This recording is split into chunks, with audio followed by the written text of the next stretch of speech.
Hello, everybody, and welcome back to Esoteric Atlanta. We have such an incredible episode for you today.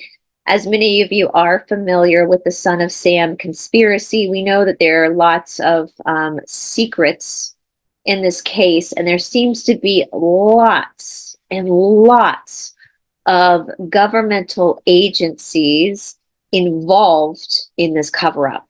Well, another cover up has come to light in this particular Son of Sam case, and this is Wendy Savino. And I'm going to share an article from the New York Post with you guys before we go into the episode, just so you know what exactly it is that we are talking about in this episode. So the first victim of the Son of Sam, there's certain words I can't say, unaliver, who lost an eye after getting 5 times, recalls how she narrowly survived. My chest exploded. The face of evil had a smile. Wendy Savino recalled the fateful April 1976 night a smiling David Berkowitz waltzed up to her car in a Bronx parking lot and started laughing as he 5 times. 3 months later, Berkowitz, bloody of would grip New York City and America. Savino lost her right eye She said she's relieved to finally be recognized as one of Berkowitz's victims. NYPD officers confirmed this week that she was the first official victim of the Son of Sam case. Here she is with the sketch, which looks nothing like David Berkowitz, but we'll get into that. For the day I had sketches the NYPD made for me, and I carried that around in my handbag every day. I did not know his name, but I certainly knew what he looked like. I said, this is the man who, me. And of course, once he was arrested, I knew my sketch was David Berkowitz. Savino worked with an NYPD sketch artist while recovering from in the hospital and gave the descriptive details about her attacker on a pad of paper because she had a tracheotomy. I said he had a heart-shaped face, widow's peak, sideburns, a little hook on the end of his nose. I called his lips rosebud red, like what you would see on Cupid. At the time, I saw him walking toward me. I locked my car doors and I thought I was safe. He was smiling, blue eyes, didn't look scary at all. And I ducked to my left to get my seatbelt. He's right at my window. And I thought it was 2 fingers and he was going to ask me for directions. Instead, my chest exploded and I said, oh my God, I've been.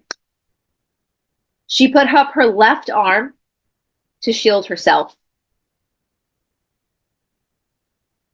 He stood at my window to the left of the driver's door. The second went through my arm, bounced on the dashboard, and went through my right eye. The third came through my shoulder, traveled, and put a hole in my windpipe and settled in my spine.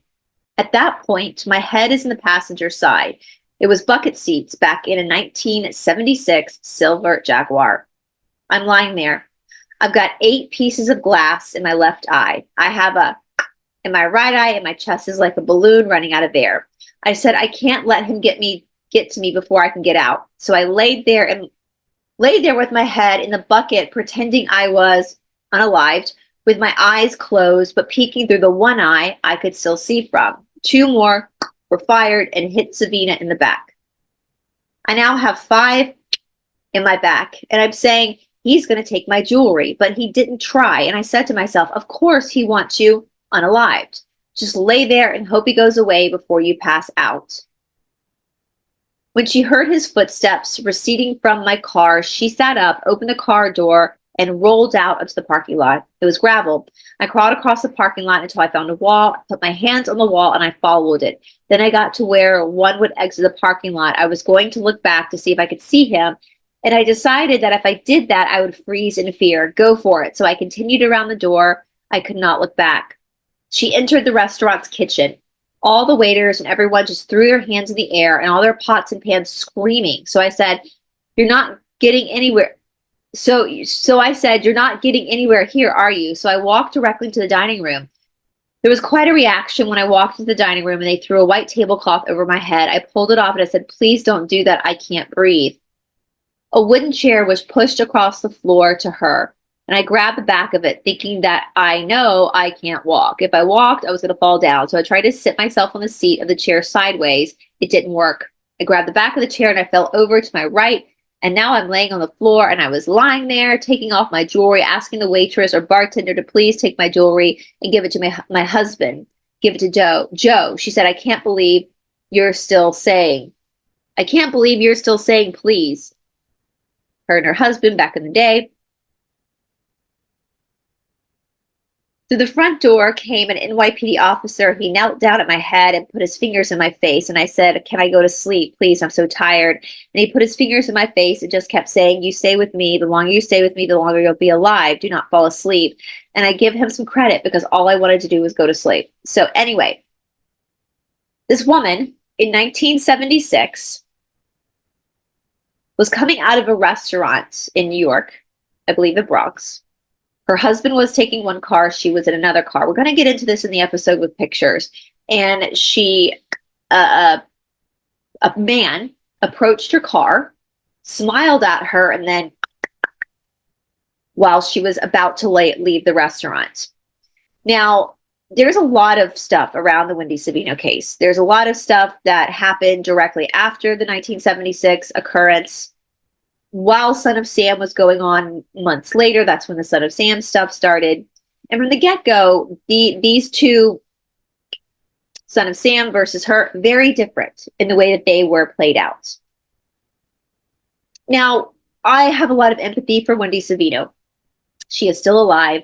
And I don't know if she realizes, in my opinion, that she's being used as a patsy by the NYPD. Because with all the evidence of the Wendy Savino case, it's pretty safe to say that David Berkowitz had nothing to do with the Wendy Savino case. He himself has denied having to do anything with this particular. He's already in jail, in prison for the other victims, which we know he's a scapegoat. This was a bigger conspiracy with the Son of Sam stuff. But with the Wendy Savino stuff, it seems like this is more mafia-based. And my question is, even though the NYPD has taken this Wendy Savino case and thrown it in with the other Son of Sam cases after almost 50 years, what's being covered up? We know there's a cover-up with Son of Sam. What's now being covered up? Why have you taken the Wendy Savino case, which is so obviously not a Son of Sam case, and thrown it in with Son of Sam? Who are you protecting? What's the bigger story here? So with that being said, we're going to get into this episode. Now, because of the nature of this episode, the context of this story, and because we aren't controlled opposition, we have to be very careful. And so I have put a link down in the description box below under show notes to the RUMBLE platform where we have the full episode. If you're on the RUMBLE platform right now, just stay where you are because we're about to get into it.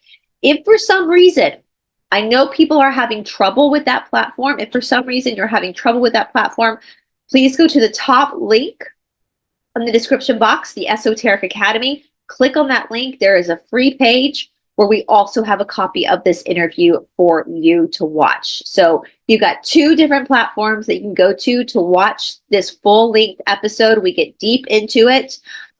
So yes, with that being said, I'll see you either on the Esoteric Academy or over on RUMBLE. All right, you guys, we'll see you there. Follow the link.